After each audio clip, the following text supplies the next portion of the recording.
guerre au Moyen-Orient, tout le monde a été surpris par la capacité de résistance de l'armée iranienne. Donald Trump l'a sans doute sous-estimé. L'Iran forme 230 000 ingénieurs par an, autant que les États-Unis, explique le général Christophe Gomar.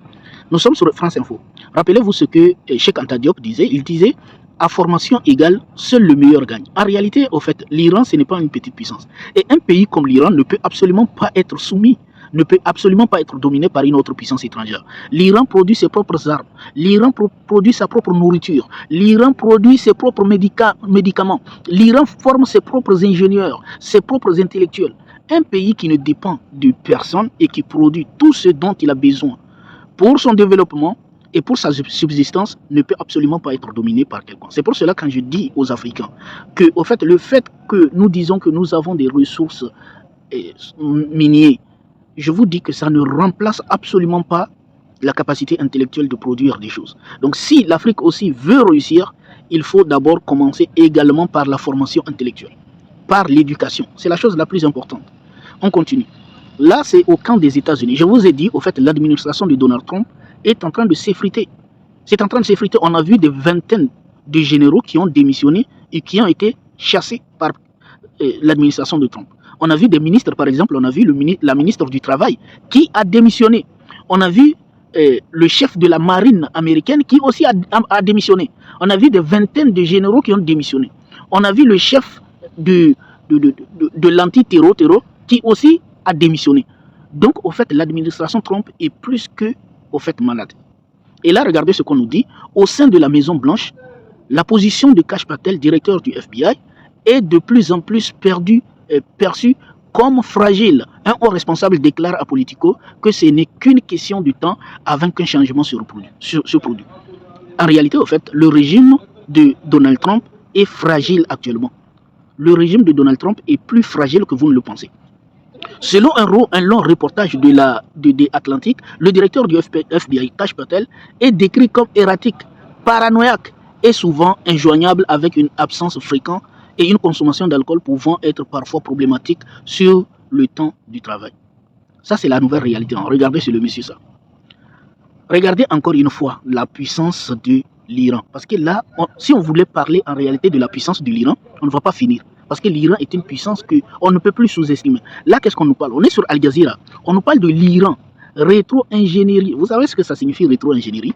Et ça, c'est l'une des compétences de l'Iran. C'est l'une des critères pour lesquels les États-Unis ont peur de l'Iran.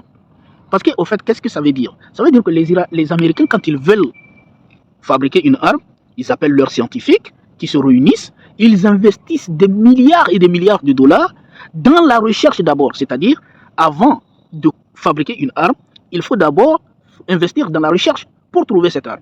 Donc les États-Unis vont investir des milliards et des milliards. Par exemple, on prend un exemple, par exemple, le F-35. Les États-Unis ont investi rien que dans la recherche, je ne vous parle pas de la conception, rien que dans la recherche du F-35 là, qu'on considère comme le meilleur avion furtif, etc., incomparable avec toute la propagande qu'on a vue là.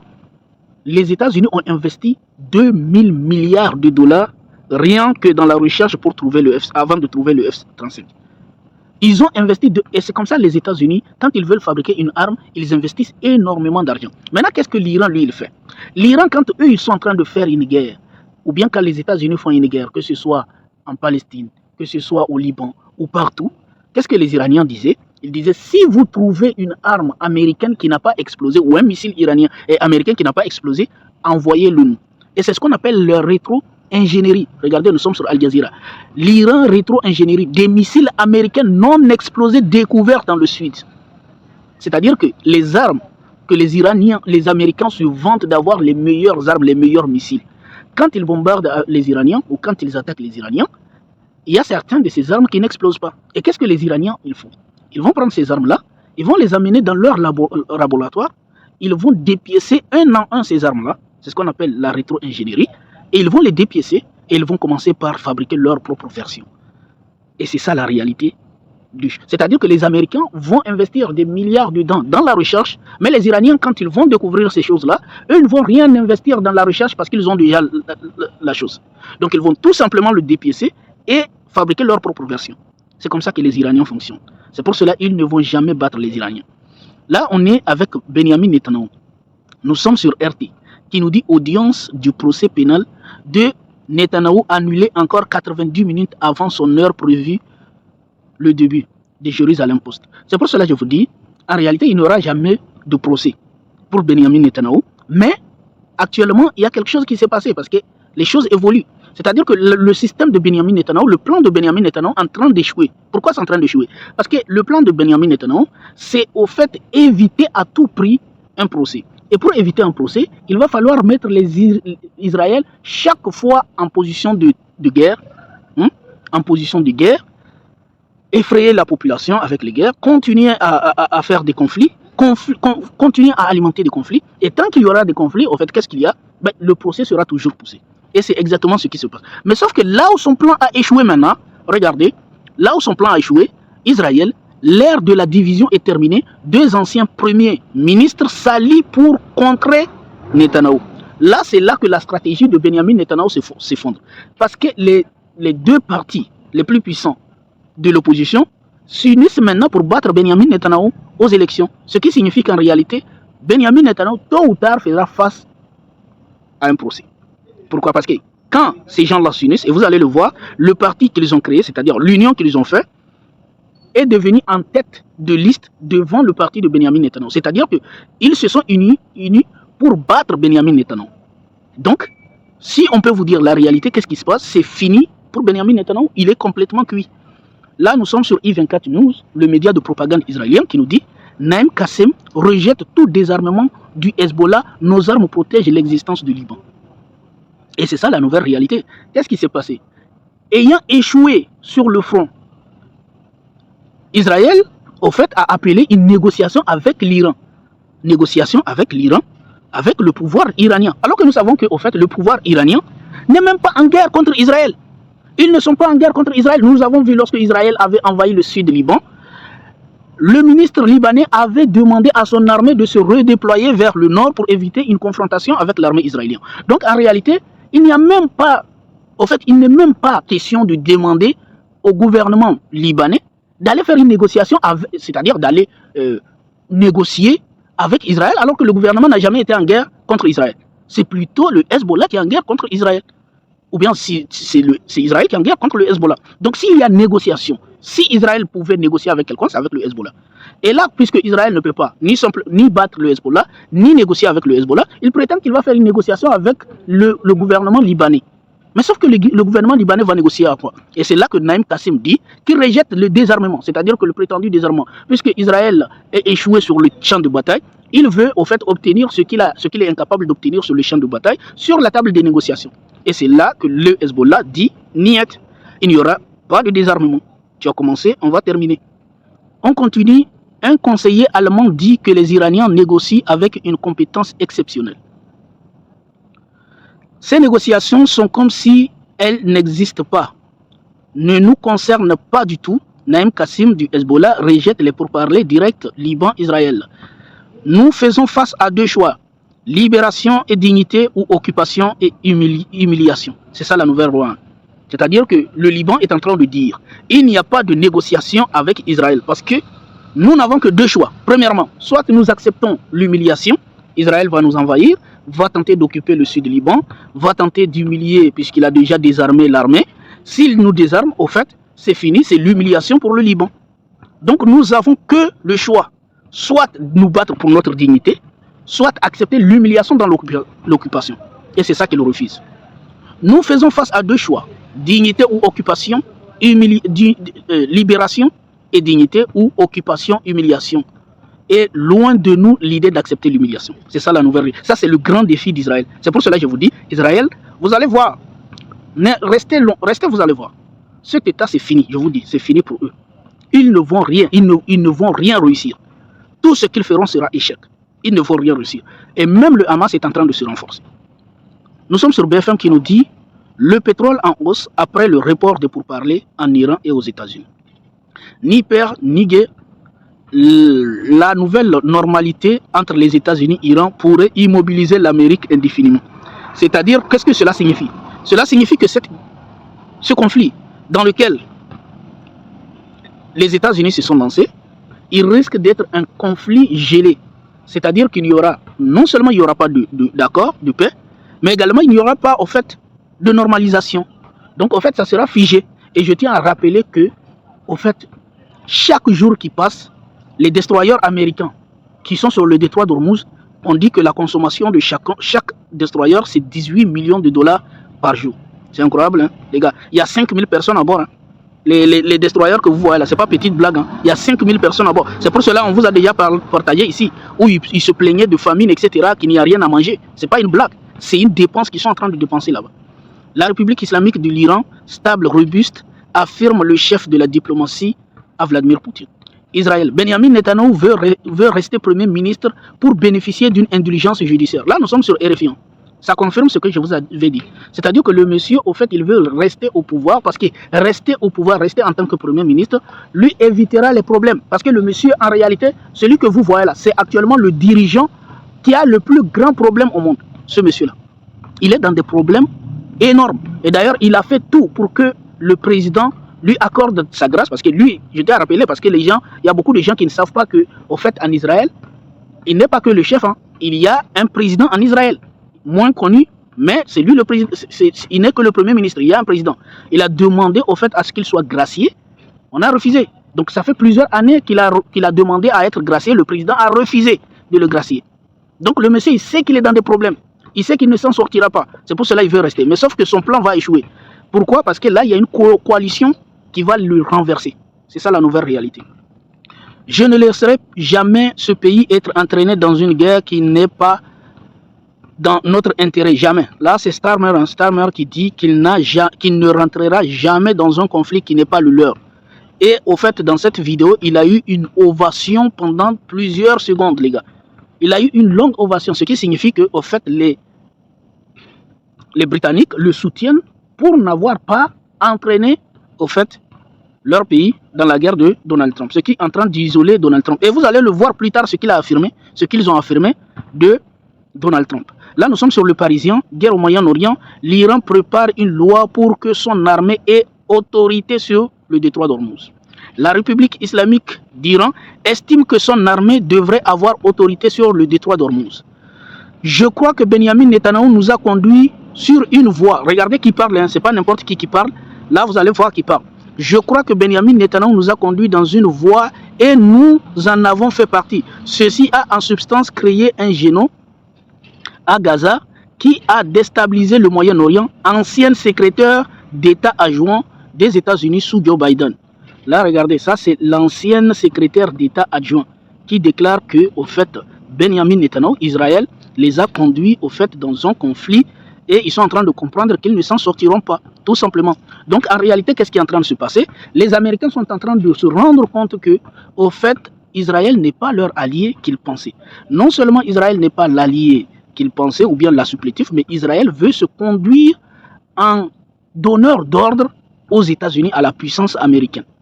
Et là, les Américains sont en train de comprendre que c'est inacceptable. Et d'autant plus que, au fait, les Américains ont compris que cette guerre dans laquelle ils ont été induits par Benjamin Netanyahu, au fait, a fait que le monde entier s'est éloigné d'eux, même leurs propres alliés, y compris Starmer. Et vous allez le voir, on a déjà vu le cas de l'Europe tout entière. Et vous allez voir, ils sont en train de comprendre que, au fait, la guerre est en train de les rendre faibles aux yeux de l'humanité. Là, regardez, hein, nous sommes sur des Jérusalem Post. Le chancelier allemand Friedrich Merz a déclaré que le leadership iranien humiliait les États-Unis et obligeait les responsables américains à se rendre au Pakistan pour ensuite repartir sans résultat dans une réprimande inhabituelle abrupte concernant le conflit. Là, c'est le chancelier allemand qui dit, au fait, l'Iran est en train d'humilier les États-Unis. Les États-Unis ont épuisé leurs missiles. La vraie raison du cessez-le-feu. Regardez, hein. La raison du cessez-le-feu, ce n'est pas au fait quelque chose. Nous savons tous, déjà vous le savez, c'est les États-Unis qui ont demandé le cessez-le-feu. Et là, on nous dit, la vraie raison du cessez-le-feu, c'est que les États-Unis ont épuisé leurs missiles. Ça, c'est la vraie raison pour laquelle les États-Unis ont demandé un cessez-le-feu. Ils sont en train de perdre. Les États-Unis et Israël ont épuisé leurs missiles intercepteurs plus vite que l'Iran ne pouvait tirer son arsenal offensif. La guerre s'est terminée non pas à cause d'une stratégie ou d'une négociation, elle s'est terminée parce que l'Amérique a littéralement épuisé les composants critiques nécessaires pour continuer à se battre. Là, nous sommes sur Bloomberg. Le président Donald Trump est humilié par l'Iran 2 mois après le début d'une guerre déclenchée par les États-Unis et Israël, selon le chancelier allemand Friedrich Merz. C'est-à-dire que je vous dis, il y a une chose au fait. Le monde entier, y compris les soi-disant alliés des États-Unis, ont compris que les États-Unis sont faibles. Ils sont faibles pourquoi? Parce qu'ils sont incapables de faire une guerre de plus de 2 mois. Ils ont été épuisés en à peine 2 mois de guerre. Le président Donald Trump est humilié par l'Iran 2 mois après le début d'une guerre déclenchée par les États-Unis et Israël, selon le chancelier allemand. Le parti Ensemble dirigé par Bennett est ce soir le plus grand parti d'Israël. La grande réforme se met en route. Je vous dis, c'est fini. C'est fini pour Benjamin Netanyahu. Parce que c'est ce qui est en train de se confirmer. Le parti la coalition qui vient d'être fait par l'opposition, vient de prendre la tête devant Benjamin Netanyahu. Ce qui va mettre Benjamin Netanyahu dans une situation inconfortable. C'est-à-dire que la prison, il va y aller. Peu importe ce qu'il fait, il fera face à la justice. Il fera face à la justice. Parce que puisqu'il pensait qu'il était en tête, et que là, cette coalition est déjà en tête devant lui. Ce qui signifie qu'il est, au fait, coincé. Là, on nous dit, l'Iran affirme que les États-Unis veulent négocier parce qu'ils ont échoué à atteindre leurs objectifs. C'est ça, en fait. Les États-Unis négocient parce qu'en réalité, ils ont perdu la guerre. Ils ont échoué à atteindre leurs objectifs. C'est ça la nouvelle réalité. La raison est qu'ils ont échoué. GRI, Guide suprême de l'Iran, son conseil. Là, c'est qui parle là? C'est Marco Rubio, hein, c'est Rubio qui parle. Tous les ultra-conservateurs complètement motivés par la théologie. Il dit tous les ultra-orthodoxes, c'est-à-dire qu'il est en train de comprendre qu'ils ne peuvent pas s'en sortir dans cette guerre, parce que, au fait, cette guerre, au fait, ce qu'ils ont fait a réuni tous les ultra-conservateurs. C'est-à-dire ceux qui sont infléchissables. C'est eux qui sont maintenant à la tête de l'Iran. Là, nous sommes sur le média Haaretz, le média israélien qui nous dit l'armée se désintègre, les gars. Je vous dis, c'est fini. Cet État ne tiendra pas. Écrivez-le quelque part et déposez. Vous allez dire que c'est le média, l'angle de la vérité qui vous a dit. Et retenez combien de fois je le dis dans les vidéos. Parce que j'ai des preuves, parce qu'il y a des preuves, parce que je vous ai montré des intellectuels juifs qui soutiennent cette thèse. Je vous ai montré que même l'armée israélienne est en train de démontrer que, en fait, cet État ne tiendra pas. L'armée se désintègre du moral et de la discipline. La fin d'une telle armée est qu'elle sera vaincue au combat. Pendant qu'on est en train de voir que le Hamas est en train de se renforcer, le Hezbollah est en train de se renforcer et ils sont plus déterminés que jamais. Là, on est en train de faire voir qui, au fait, l'État d'Israël qui est en train de s'affaiblir. Et qu'est-ce qui va se passer? Pendant qu'ils sont en train de s'affaiblir, alors qu'est-ce qui va se passer? Après Donald Trump, c'est que les États-Unis vont prendre un autre virage. Ils vont, au fait, s'éloigner d'Israël. Et qu'est-ce qui va se passer? Il va rester Israël seul avec des ennemis puissants et déterminés. Et qu'est-ce qui va se passer? C'est la fin pour eux. Tout simplement, les gars. Là, nous sommes encore sur des Jérusalem Post qui nous rapportent déjà les propos de, au fait, Naim Kassem, le chef du Hezbollah, qui rejette les négociations directes avec Israël, insistant sur la résistance continue et la nécessité pour le Liban de prioriser les terres et ses droits face à la menace israélienne. Là, nous sommes sur un média israélien. Et là, pendant que l'autre média israélien nous parle de l'armée israélienne qui se désintègre, là, on a l'autre média israélien qui nous dit que le Hezbollah est plus déterminé que tout. Les gars, ça, c'est la nouvelle réalité. Nous avons menti sur le Vietnam, l'Irak, l'Afghanistan, la Somalie, la Libye. Lawrence Wilkerson, ancien chef du cabinet du secrétaire d'État américain, Colin Powell, nous avons fourni plus d'armes à des groupes terroristes à travers le monde. Les gars, ça c'est une révélation. Retenez ça, hein, c'est des choses que vous devez retenir. Prenez, parce que ça doit rentrer dans les archives. Si vous n'avez pas, prenez capture d'écran. Mettez quelque part, les gars. C'est eux qui admettent qu'ils ont armé des groupes, des terroristes partout à travers le monde. C'est eux qui ont fait ça. Ils ont armé des groupes terroristes partout à travers le monde, les gars. Ça, c'est eux qui sont en train de l'admettre. Hein? C'est lui, hein? C'est dans une vidéo, c'est lui qui le déclare. Il déclare alors qu'il était qui? Il était le chef de cabinet du secrétaire d'État américain de Colin Powell. C'est lui. Et c'est lui qui admet qu'ils ont armé des terroristes partout dans le monde. Pourtant, ils sont en train d'accuser les musulmans, etc. Alors que c'est eux qui sont les financiers de tout ça. Là. Nous sommes sur Al Jazeera.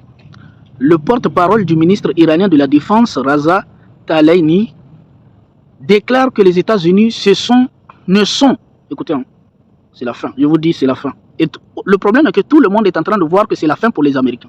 Il déclare que les États-Unis ne sont plus en mesure de dicter leur politique aux nations indépendantes, ajoutant que Washington devrait accepter qu'il doit abandonner ses exigences illégales et irrationnelles. Là, ça devient encore intéressant. Parce que quand je vous dis, depuis là, moi je vous donne des preuves. Hein. Mes preuves sont sourcées, c'est toujours des preuves que personne ne peut contester. C'est pour cela, sur cette chaîne, on travaille avec des preuves. On travaille avec des preuves. Parce que je n'ai pas peur que cette chaîne soit chute. Si c'est chute, on va en créer d'autres. Pourquoi? Parce que pour moi, les preuves, c'est la base de tout. Parce qu'il faut parler avec des preuves. C'est pour cela que je mets les preuves. Des fois, il y a des vidéos qui ne sont pas... qui sont signalées, etc., etc. Pourquoi? Parce que les preuves là, c'est pas pour rien que n'importe qui ne les met pas. Moi, je me fournis des preuves pour que tout le monde voit. Donc, quand je vous dis que l'armée israélienne ne tiendra pas, je vous donne des preuves israéliennes, des preuves des médias reconnus et incontestés, qui prouvent que Israël, au fait, est en train de partir, que Israël ne tiendra pas. Là, nous sommes sur RT qui nous dit 6 soldats au service actif des FDI, ce gars, c'est-à-dire, ils se sont gars, je vais flouter en là-bas, je vais essayer de... Hein, il y a des mots sensibles, vous devez m'excuser parce que l'algorithme de YouTube actuellement est très sévère dans les choses. Donc on va faire, même si c'est un média d'information, on nous apprend qu'on n'a pas le droit de dire tout. Donc 6 soldats en service actif des FDI, c'est-à-dire les forces de défense israéliennes, ce gars, c'est-à-dire eux-mêmes se sont gars, rien que ce mois-ci, il y a 6 qui se sont gars. Je vous avais déjà montré dans une autre vidéo qui est passée, il y avait un qui était sur l'étage, 6 étages, hein. Il s'est gars. Après être venu de la guerre, du conflit à Gaza, il est monté au 6e étage, il s'est gars. Le nombre total de tels cas, le début du conflit, est d'au moins 10. Il est rapporté qu'il y aura une augmentation supplémentaire du nombre de personnes qui se gardent selon les données. 6 soldats au service actif des FDI se sont gars rien que ce mois-ci. Ça, on cite le média Haaretz, le média israélien. Donc c'est lui qui rapporte ça. Le nombre total de tels cas depuis le début du conflit est au moins 10. Il est rapporté qu'il y aura une augmentation supplémentaire du nombre de personnes qui se gardent selon les données. Là, nous sommes sur le Financial Times. Toujours les preuves, c'est la base de ce média-là. Fournir les preuves. Actualité de dernière minute. Les Émirats Arabes Unis ont annoncé qu'ils quitteraient l'OPEP, rapporte un coup dur au cartel du pétrole et de son leader. Là, ils sont en train de partir. C'est-à-dire que, je vous dis, tout est en train de se désintégrer. Tout est en train de se... Les gens, ça devient d'autres modèles en fait. Vous allez voir que, en fait, après ce conflit-là, le monde va se redémolir. Et vous allez voir que les États-Unis seront à la traîne. Ils seront à la traîne. Avec peut-être leur Israël là, ils seront tout seuls, isolés comme tout. Et vous allez voir. Là, nous sommes encore sur RT qui nous dit J. Vance pense que le Pentagone pourrait décevoir Trump au sujet du conflit avec l'Iran de l'Atlantique. Des sources affirment que Vance a soulevé des inquiétudes spécifiques concernant l'épuisement drastique des réserves de missiles américains. C'est fini pour eux. Elle ajoute que les déclarations publiques du Pentagone sur les pertes de l'Iran sont également exagérées. Donc tout ce qu'ils sont en train de dire sur les soi-disant pertes, eux-mêmes, c'est-à-dire leurs propres médias, des Atlantiques, c'est rapporté par des Atlantiques, leurs propres médias disent que, au fait, c'est plutôt eux qui ne vont pas bien. En tout cas, l'Iran va très bien. Je me sens honteux d'être juif ici aujourd'hui. L'ancien chef du Mossad, Pardo, lors d'une tournée suivant des colons en Cisjordanie. On va faire très... C'est-à-dire, on a affaire à l'ancien chef du Mossad qui dit au fait, il a honte d'être de ce peuple-là. L'ancien dirigeant des services de renseignement israéliens, le chef, qui dit qu'il a honte de faire partie de ce peuple au vu de ce que, au fait, ils sont en train de commettre à ces peuples-là. J'ai très confiance parce que je sais que on est tous intelligents ici. Et je sais que vous comprenez. Le chef, l'ancien chef du Mossad, déclare que, au fait, il a honte de faire partie de ce peuple-là. De ce peuple-là, parce que, au fait, quand il voit tout ce qu'ils sont en train de faire. Ma mère était un... Bon, là, il rentre dans les trucs. Hein. Les gars, on va passer. Parce que, retenez qu'ils sont, au fait, ils sont en train de comprendre. Ils vont comprendre. Eux-mêmes, là, on n'a pas besoin de les expliquer. Eux-mêmes vont comprendre. Ils vont comprendre que là-bas, c'est pas bien pour eux. C'est pas chez eux. Ils doivent retourner chez eux. Parce que chez eux, c'est aux États-Unis, c'est en Ukraine, c'est en Biélorussie, c'est en Pologne, c'est en France. Je suis désolé pour les Français, hein, parce que je suis désolé, mais c'est la vérité, les gars. Ils viennent tous de là. Et un jour, je débattais sur un média avec une personne de droite, d'extrême droite en France.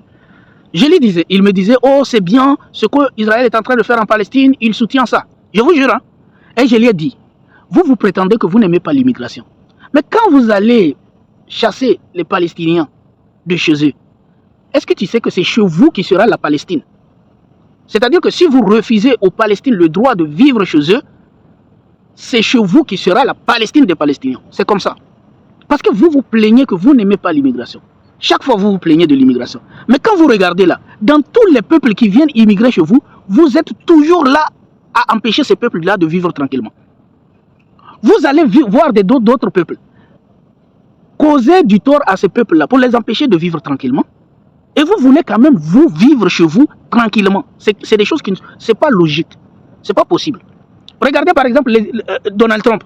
Il se plaint qu'il y a trop de Somaliens. Parce qu'en réalité, aux États-Unis, il y a des villes qui sont contrôlées par les Somaliens. Aux États-Unis. Il y a des villes entières. Il y a des gouverneurs somaliens qui étaient au fait somaliens, mais qui ont fui à cause du conflit chez eux. Ils ont fui, ils sont allés aux États-Unis, ils sont devenus puissants. Actuellement, dans le gouvernement dans le gouvernement américain, aux États-Unis, il y a des Somaliens qui occupent des postes puissants aux États-Unis. Et quand Donald Trump voit ça, il dit je ne veux pas. Je ne veux pas. Mais je ne veux pas comment? C'est pas vous qui êtes en train de faire tout ça là. En réalité, quand vous refusez aux autres le droit de vivre tranquillement chez eux, les autres viendront vivre chez vous. C'est comme ça, obligatoirement. C'est la loi de la nature. C'est une loi de la nature. Vous ne pouvez pas empêcher aux autres de vivre chez eux. Vous dites qu'au fait, il n'y a pas de Palestine. S'il n'y a pas de Palestine, il y aura des Palestiniens. Et ces Palestiniens-là, si vous dites qu'il n'y aura pas de Palestine, c'est que ces Palestiniens chercheront la Palestine quelque part. Et c'est chez vous qu'ils viendront chercher leur Palestine. C'est ça la réalité. Hein. Si vous renvoyez les Palestiniens, vous dites qu'ils n'ont pas le droit de... Normalement, tous les Occidentaux, tous les Européens qui sont contre l'immigration, vous devez être contre les conflits que vos dirigeants créent dans les autres pays. Parce que les conflits que vos dirigeants alimentent et créent dans les autres pays vont obligatoirement pousser les peuples de ces pays à venir chez vous. C'est une loi de la nature. Vous ne pouvez pas empêcher. Vous pouvez dire, c'est-à-dire que l'immigration n'est que la conséquence de vos actions. L'immigration est la conséquence de vos actions. Personne ne se lève et dit que j'ai envie d'aller vivre. Il y a toujours une raison. Quand quelqu'un rentre dans un bateau qui va s'écouler et qu'il est en train de voir qu'il y a des gens qui sont rentrés et la majorité ont été gars dans la mer et que lui il décide d'aller, c'est qu'au fait, il sait qu'au fait, s'il reste dans son pays, c'est pas mieux que s'il gars dans la mer. Donc il va prendre le risque pour venir chez vous. C'est aussi simple que ça. Donc arrêtez de créer des conflits chez les autres si vous voulez vivre tranquillement chez vous. Là on nous dit les Émirats Arabes Unis annoncent leur retrait de l'OPEP à partir de mai. L'OPEP est l'organisation des pays exportateurs du pétrole réunissant plusieurs grands producteurs qui coordonnent leurs offres afin d'influencer les prix du brut sur le marché mondial. Donc s'ils se retirent, les Américains en réalité ne vont plus contrôler rien. Vous allez voir, ça sera la dégringolade pour le dollar. Hein. C'est fini pour le dollar. On nous dit encore au Moyen-Orient, l'Iran affirme que les États-Unis ne sont plus en position de dicter leur politique aux autres pays. C'est fini. C'est fini.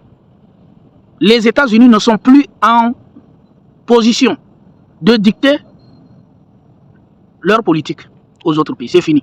Ça, c'est le passé. C'est fini. À partir de maintenant, c'est fini. Le taux d'approbation du président Trump, là, nous sommes sur Reuters. Le taux d'approbation du président Trump est tombé au niveau le plus bas de son mandat actuel, alors que les Américains se montrent de plus en plus critiques envers sa gestion du coût de la vie et d'une guerre impopulaire avec l'Iran, selon un nouveau sondage Reuters. Là, nous sommes sur le Financial Times. Donald Trump a promis de rendre la vie moins chère et de mettre fin à l'inflation, mais des mois de guerre commerciale et son attaque contre l'Iran ont eu l'effet inverse, rendant les États-Unis plus coûteux. C'est eux qui vont payer le prix. C'est eux qui vont payer le prix. Et je tiens à rappeler une chose. La vie chère aux États-Unis et la vie chère dans d'autres pays, ce n'est pas la même chose. Parce que les États-Unis, c'est un pays qui est habitué à vivre avec un coût cher. Je tiens à rappeler que même les médicaments sont plus chers aux États-Unis. Pourtant, c'est eux qui les fabriquent. C'est plus cher aux États-Unis que par exemple en Europe. Je vous dis, c'est un pays qui vit grâce à la corruption. C'est-à-dire que les médicaments... C'est d'ailleurs ce que Donald Trump est en train de dénoncer. Pourquoi il y a trop de médicaments qui sont chers. En réalité, les États-Unis vivent au-dessus de leurs moyens. C'est pour cela, au fait, quand la vie commence à être dure, ça va frapper fort chez eux. Parce que dans d'autres pays, on peut vivre selon nos moyens. Il y a des Africains qui vivent avec 2 000, 3 000 par jour. 2 000, 3 000 par jour, 4 000 par jour, 5 000 par jour. Il y en a des Africains qui vivent comme ça. Mais chez eux, tu ne peux pas vivre comme ça. Si c'est comme ça, bah, ils vont commencer à sortir tout de suite.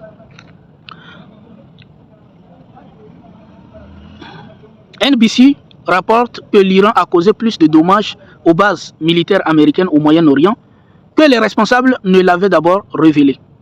Ça, c'est la réalité, les gars. Ça, c'est la réalité. Je vous dis, et qu'est-ce qu'on a vu?